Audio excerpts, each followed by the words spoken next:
que, que me vean, me veo un tanto borroso, no sé por qué, pero bueno, vamos a iniciar el trabajo. Estamos aquí con los aprendizajes clave y vamos a trabajar algunas cuestiones, sobre todo en esta situación de qué son los aprendizajes clave, porque en la sesión anterior, en la sesión 4, estábamos hablando del documento oficial de aprendizajes claves que señala, entre otras cosas, las relacionadas con los propios aprendizajes clave, y que de alguna manera los aprendizajes esperados, que con motivos de organización y para su inclusión específica en los programas correspondientes, los aprendizajes se señalan en términos del dominio de un conocimiento, de una habilidad, una actitud o de un valor. Cuando se expresan de esa forma, los aprendizajes clave se concretan en aprendizajes esperados. Hablábamos en la sesión anterior, en la sesión 4, del trenzado final que se hace a modo del esquema que se explicó en la página 103 del documento de aprendizajes clave, que tiene que ver con el enfoque competencial. En la página 103 ahí viene el trenzado final, que teje todos los aprendizajes esperados y que expresa, dice el propio documento, la formación que requieren los niños y jóvenes para convertirse en ciudadanos, y señala una serie de características.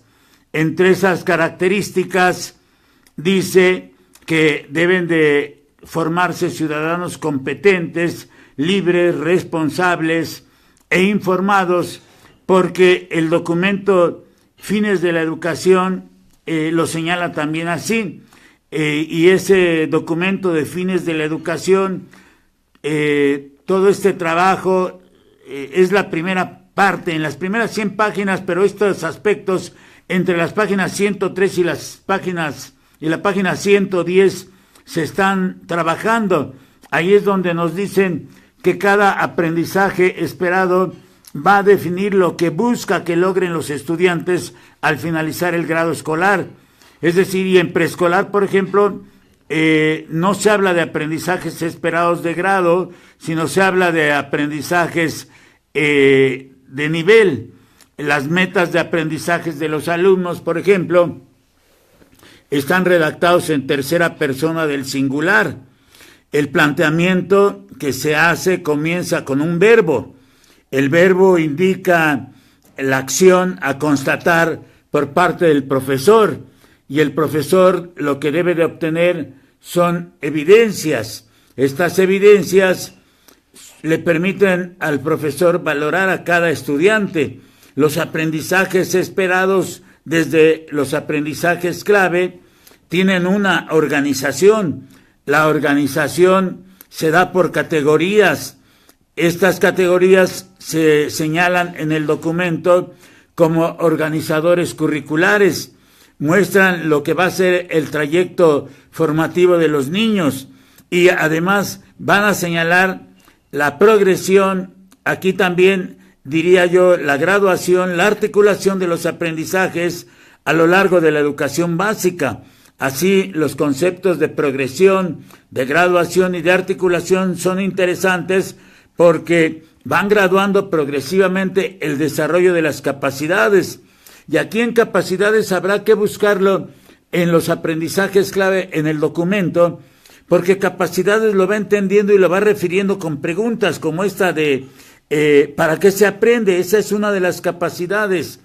Y ¿para qué se vive? También lo marcan como una de las capacidades, aunque yo de manera como soy maestro conductista, vengo de los 60s, entonces para mí las capacidades son habilidades, destrezas, actitudes, hábitos, valores, conocimientos, puedo regresar o recuperar todavía la idea de los 90 en cuanto a necesidades básicas de aprendizaje, la capacidad de análisis, síntesis, observación, descripción, inclusive esas necesidades básicas como capacidades y las habilidades, las actitudes, los valores como capacidades para construir sentido en esta idea de aprendizajes claves relacionada con los aprendizajes esperados.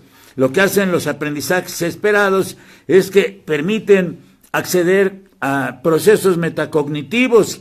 Ahí es donde yo colocaría también las necesidades básicas de aprendizaje. Y uno de esos procesos, desde aprendizajes clave, es aprender a aprender.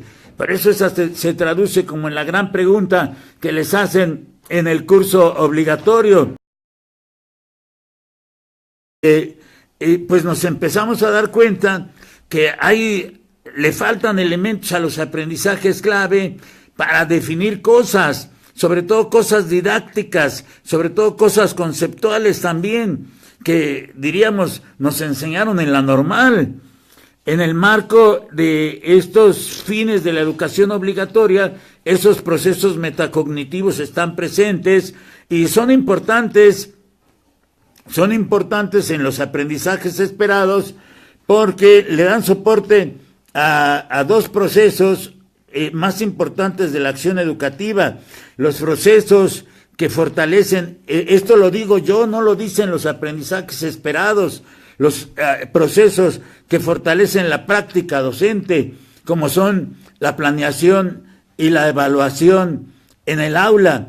Cuando los aprendizajes esperados son llevados a estos procesos, permite a los procesos considerar y conocer las etapas de desarrollo psicopedagógico de nuestros niños de educación preescolar, primaria y secundaria.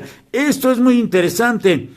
Efectivamente, ya en las dimensiones de la evaluación ahí se los colocan, pero sí es importante no por la cuestión de la evaluación, sino por el mismo trabajo que se está haciendo a nivel de la escuela, el trabajo que desempeñan los profesores, que son los que se la rifan en las instituciones educativas, independientemente de un programa, porque van más allá.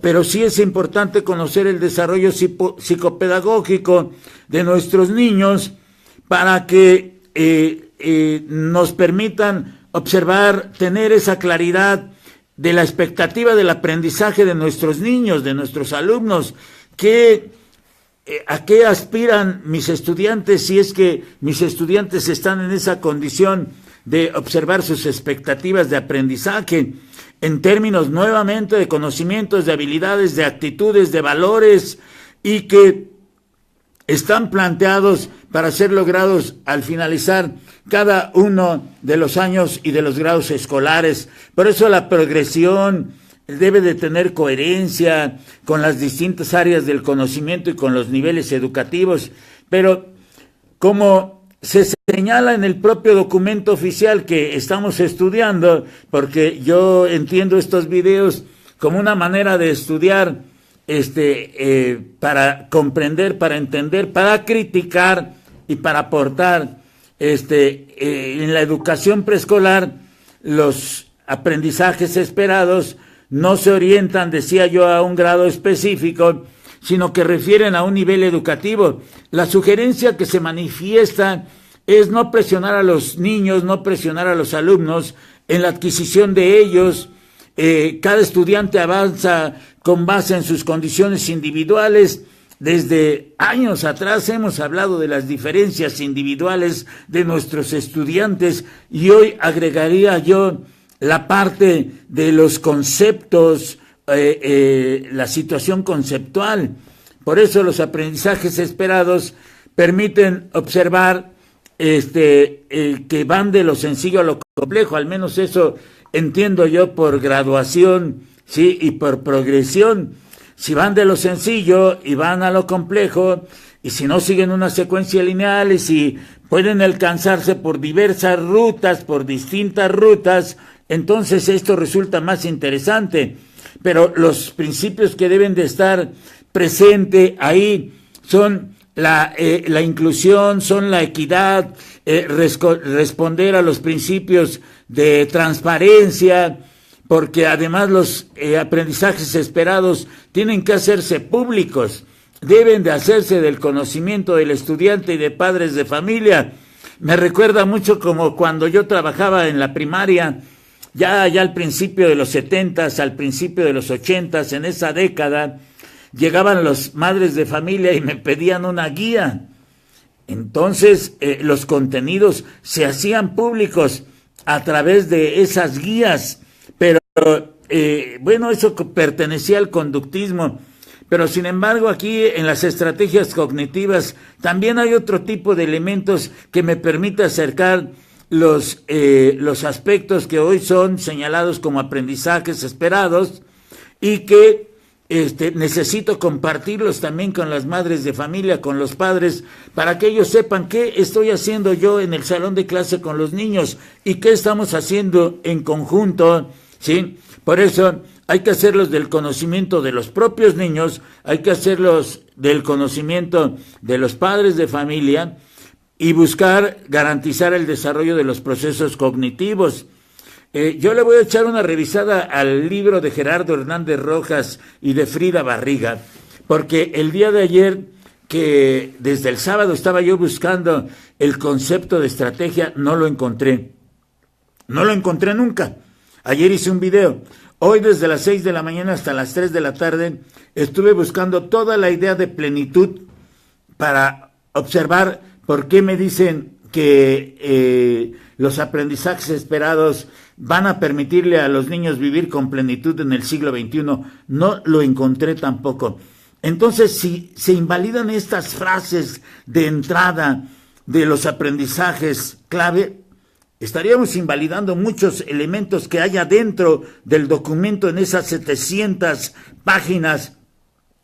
Por eso es importante que yo acerque todo lo que yo estoy trabajando y le diga a los niños, le diga a los adolescentes en la secundaria, a los padres de familia, ¿por qué estamos trabajando eso y para qué lo vamos a trabajar?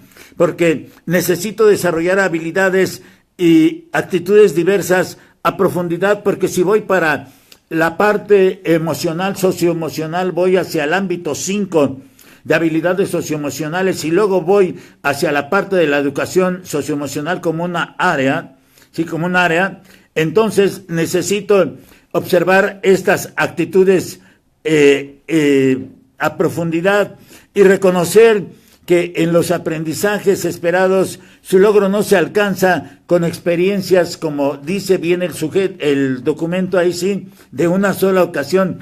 Debemos de estar presentando de manera constante una serie de experiencias, porque estas experiencias se van a concretar cuando obtenga yo el resultado de las intervenciones educativas, ¿sí? El resultado de sus intervenciones educativas planeadas. Por eso la planificación y la evaluación, y no lo dice esto el documento, pero yo lo coloqué, son procesos grandes, son los grandes procesos. Ya me han estado comentando que les están sirviendo a quienes me están viendo, a algunos por supuesto, no a todos, porque no todos lo toman igual, les han servido mucho los análisis que yo estoy haciendo. Y bueno, pues al primero que le sirven es a mí me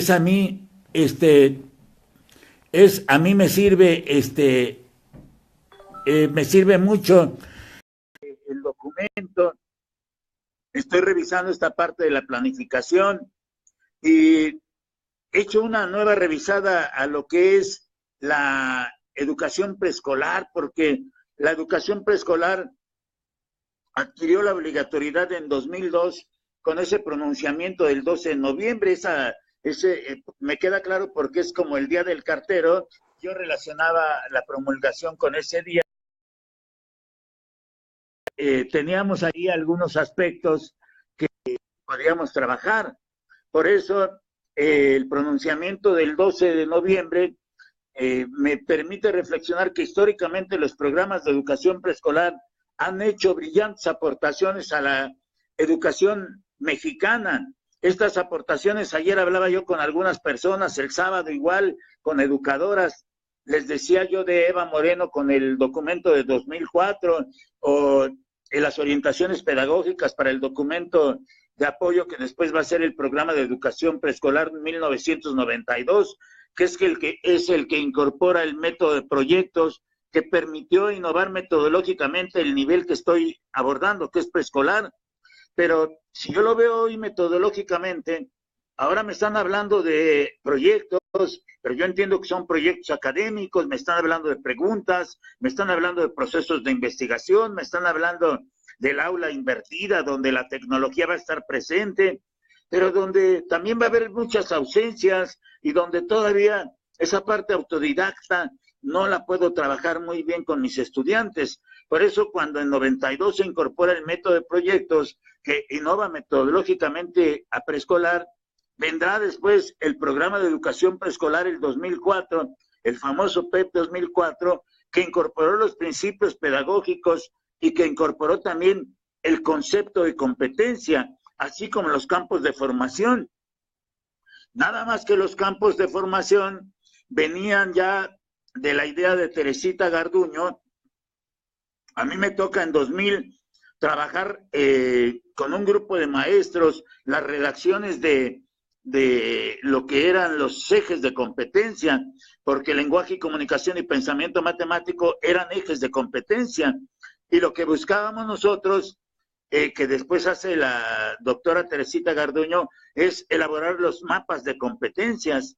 Pero hoy con el concepto de aprendizaje esperado, que ya lo analicé en una primera sesión, que está ya en YouTube y que forma parte del curso de aprendizajes clave y habilidades socioemocionales, pues se tuvieron que hacer estos ajustes al concepto de aprendizaje clave como muy a la mexicana. Ya lo comenté, ahí véanlo ustedes.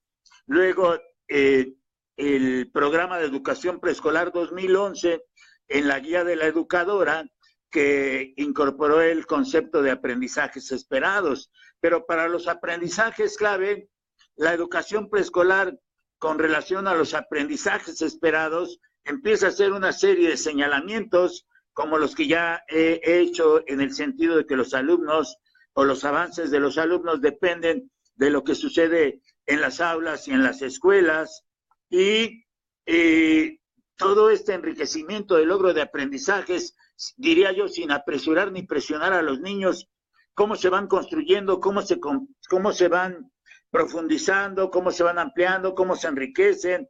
Los niños viven porque la educadora provoca la experiencia variada que va a desafiar la inteligencia de los propios niños. Yo admiro mucho a las educadoras mexicanas, sin molestar a nadie, sin que nadie se vaya a sentir profesores, pero las educadoras en nuestro nivel de educación preescolar detonan los procesos reflexivos y las interacciones, hacen cosas verdaderamente maravillosas, porque pueden alcanzar, y yo creo que quienes tienen mayor claridad de los niveles cognitivos de los niños son las educadoras, porque desde el programa de 1992 viene dándose una alimentación conceptual muy clara sobre los conceptos, perdón la redundancia, que trabajan las educadoras en el país.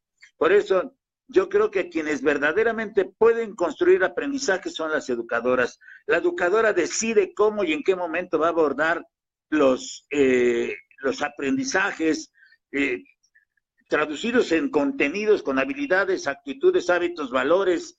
La educadora genera una serie de oportunidades y además genera muchas experiencias porque coloca la puesta del juego como un medio para desarrollar, para generar conocimientos, habilidades, actitudes, destrezas que implican los aprendizajes esperados. Y los avances de los niños, lo que hace la educadora es observar que son verdaderamente heterogéneos y que dependen de las características, que dependen de los ritmos de aprendizaje y dependen de la participación de cada niño en cada una de las experiencias que la educadora le proponga. Esto a mí me parece fabuloso porque cada experiencia es única. No aprenden los niños lo mismo al mismo tiempo y aún realizando las mismas actividades aprenden de manera diferente. Por eso mi admiración para las educadoras, porque esta participación que generan las educadoras en el ámbito de la escuela hace la verdadera formación en los niños. Y con base en el recorrido que he realizado en los videos, en lo que es el apartado 5 del plan, ahí vemos los aprendizajes esperados y vamos a ir hacia la educación socioemocional, porque esto va a resultar bastante importante y me va a dar toda una serie de ideas para ir de los aprendizajes clave y lo que quieren formar, lo que es del modelo educativo y los aprendizajes clave se va rescatando.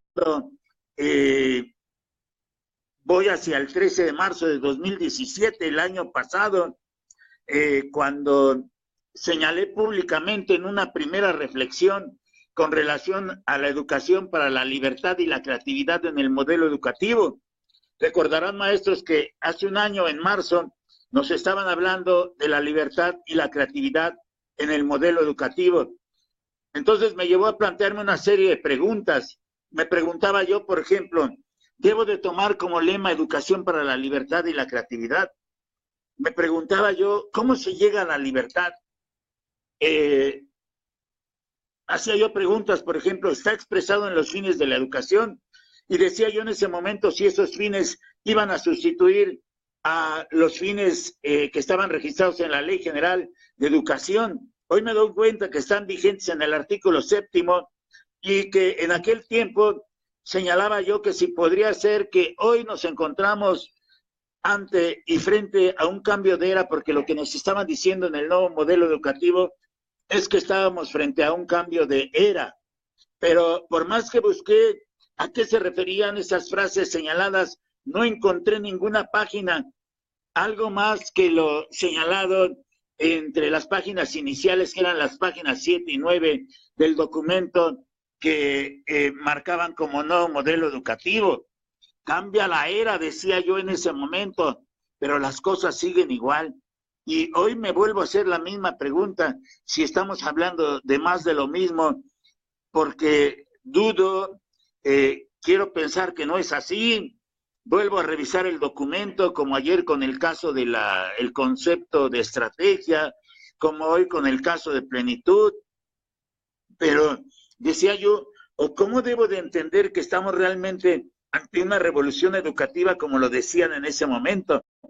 Y yo recordaba a Reyes Heroles como secretario de Educación Pública durante el gobierno de Miguel de la Madrid. Reyes Heroles planteaba en aquel momento como punto central de esa revolución transformar la educación, pero para transformar la educación lo que hacía en ese momento era enfrentar al Sindicato Nacional de Trabajadores de la Educación. Fallecido el ideólogo del Partido Revolucionario Institucional, también hay que decirlo así, no hay por qué tener miedo de señalar partidos. Se da la llegada de Miguel González Avelar. Yo conocí a Miguel González Avelar porque yo tuve una responsabilidad nacional. Cuando llega González Avelar, la revolución se aplacó. Entonces, entre ese fraseo del discurso, encuentro en 2017, en marzo de 2017, con el documento de el nuevo modelo educativo, que decían, tenemos la responsabilidad de preparar a nuestros hijos e hijas para que puedan enfrentar el difícil momento histórico que están viviendo y que logren realizarse plenamente. Ese párrafo lo traducen ahora aprendizajes clave y es donde nos empiezan a hablar de que hay que vivir con plenitud en el siglo XXI o en plenitud. Yo digo, como lo señalé en ese momento, que no sería obligación de todo buen gobierno otorgar la seguridad, el cuidado, la protección a las integridades física, psicológica y social de los niños, tal y como lo dicen en la ley general, a nuestros estudiantes, adolescentes y a los jóvenes que ya son el presente del país, que no es obligación del Estado, que dejarán en manos de los propios niños esa responsabilidad o se la van a endosar a los profesores. Y ahora resulta con el nuevo modelo en ese momento que se deben de preparar para enfrentar el difícil momento de la vida, el difícil momento que están viviendo. Y yo decía en ese momento, no me cuadra porque estaríamos yendo en contra de la dignidad como valores superiores que nuestros estudiantes poseen. Y hoy en la tarde acabo de revisar toda la parte de la dignidad y hay una conceptualización, es así, está ahí en el documento de aprendizajes claves. No podríamos ir en contra de la dignidad como valores superiores que nuestros alumnos poseen.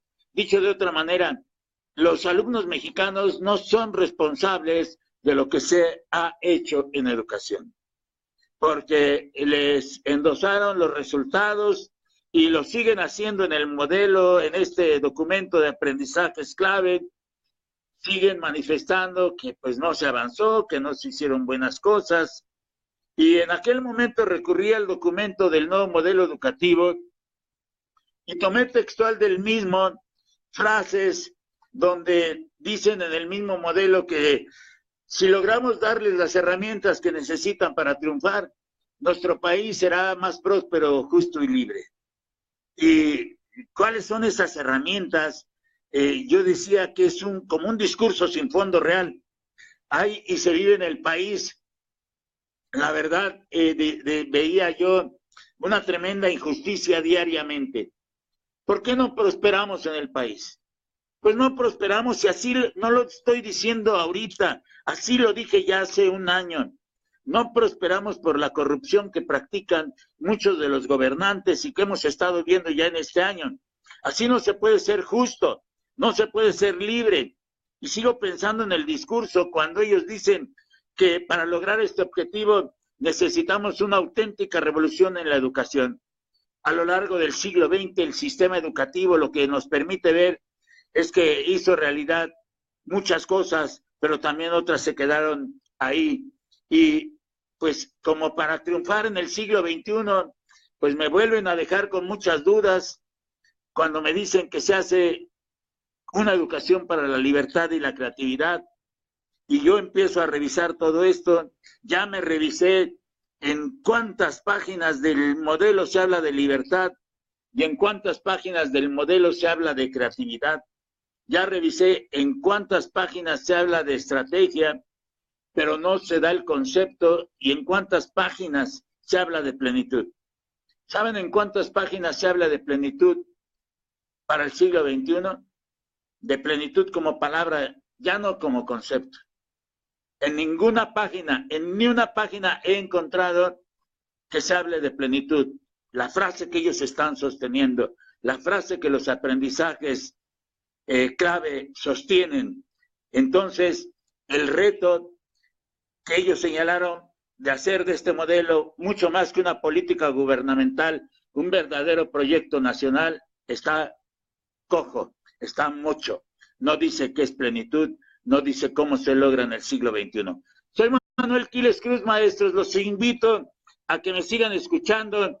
Voy a ir marcando los días en que voy a transmitir y pues muchos compañeros, la verdad, no esperaba tanta audiencia, pero les agradezco a Saca Vega, a Marisela Marín, a Miguel Ángel López, a Claudia Verónica Palma. Claudia, saludos. A Cris Camarillo, saludos. Laura Díaz López, Rigoberto Vargas, maestro, muchas gracias por estarme escuchando.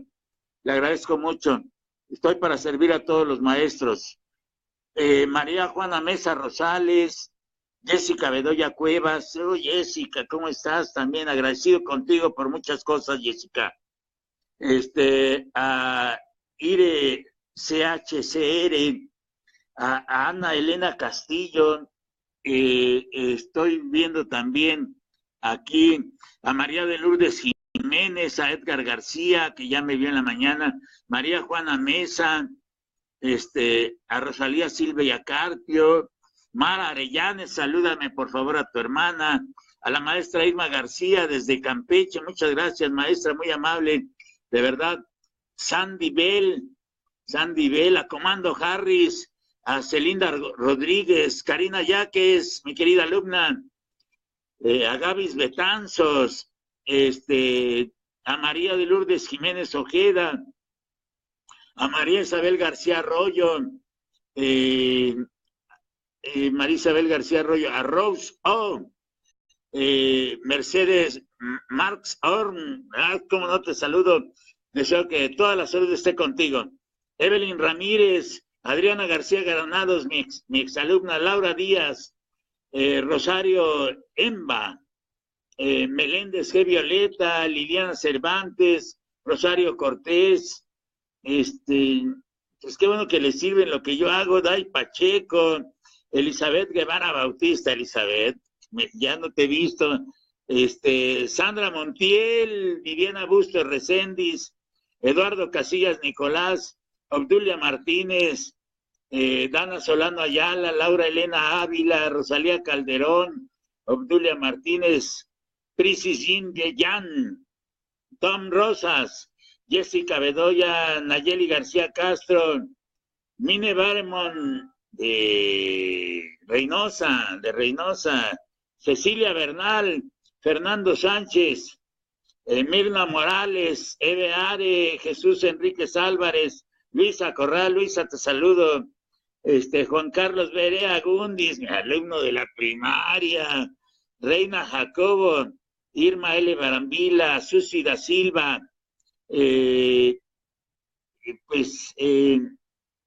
Vida Flores, Rosario Mota Romero, Luna Cristal Yarena, Magdalena Luna Montaño, Alejandro Galván, Jackie Cott, Laura, Angie Vero Vázquez, Gloria Torres Almerón, Lisette Pineda Mayo, Elia, Edgar Villegas, María Ruiz, Carmen Vargas, muchas gracias, Carmelita, muchas gracias, Marina Reyes, Marina, te saludo, Gloria Luna, Chivita Antunes, también, como no, lo de la página de Universidad Pedagógica Nacional, María Luisa Rodríguez, Pilar Posner, maestra, le agradezco que me esté escuchando, un saludo para usted, María Luisa Rodríguez, pues hacemos nuestro trabajo